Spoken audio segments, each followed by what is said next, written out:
This painting is the Death of Socrates. It was completed in 1787 by the French neoclassical painter Jacques Louis David.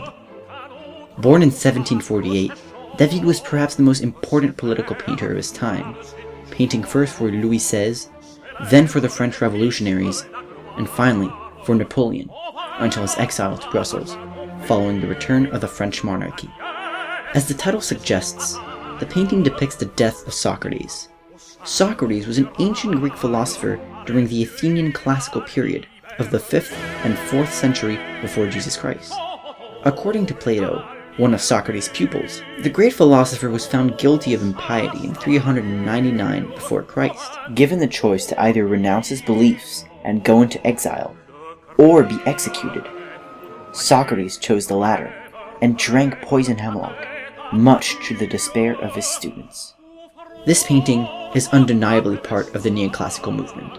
Indeed, the very subject matter of the painting is as classical as it gets, representing famous Greek philosophers and writers.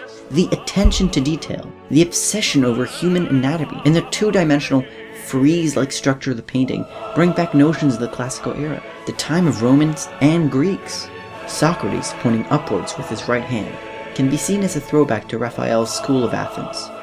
Here, it is Plato who is pointing upwards. Therefore, this painting is not only adopting classical art, but it is also influenced by Renaissance art, a period that was a rebirth of the classical era, making this the perfect neoclassical painting.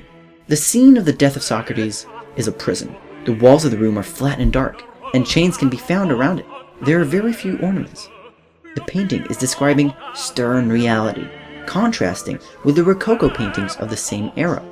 Socrates is in the middle, sitting up on his bed, grabbing the chalice of hemlock, while his pupils look away in despair. As we progress through the painting, we notice Crito, a friend of Socrates, clutching the philosopher's legs, as if to beg him not to drink the hemlock. Around him, his pupils are lamenting their beloved master's choice, and Xanthippe, Socrates' wife, is waving goodbye.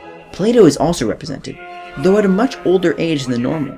Indeed, the famous philosopher would have been 29 years old, but he is here portrayed as an older man. The philosopher is looking down as if to sadly accept his teacher's death.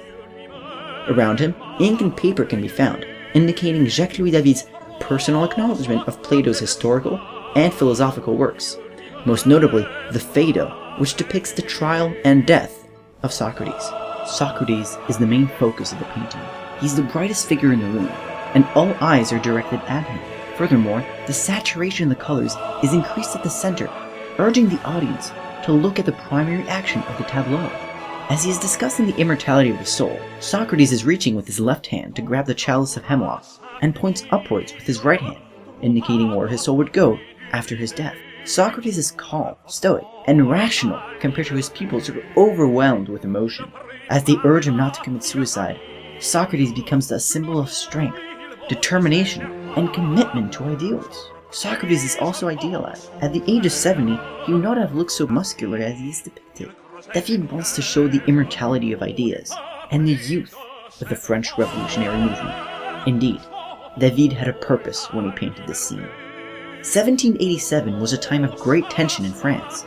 Because of its involvement in a number of wars, including the War of American Independence, France was left bankrupt. The hardest hit by this Great Depression was the Third Estate.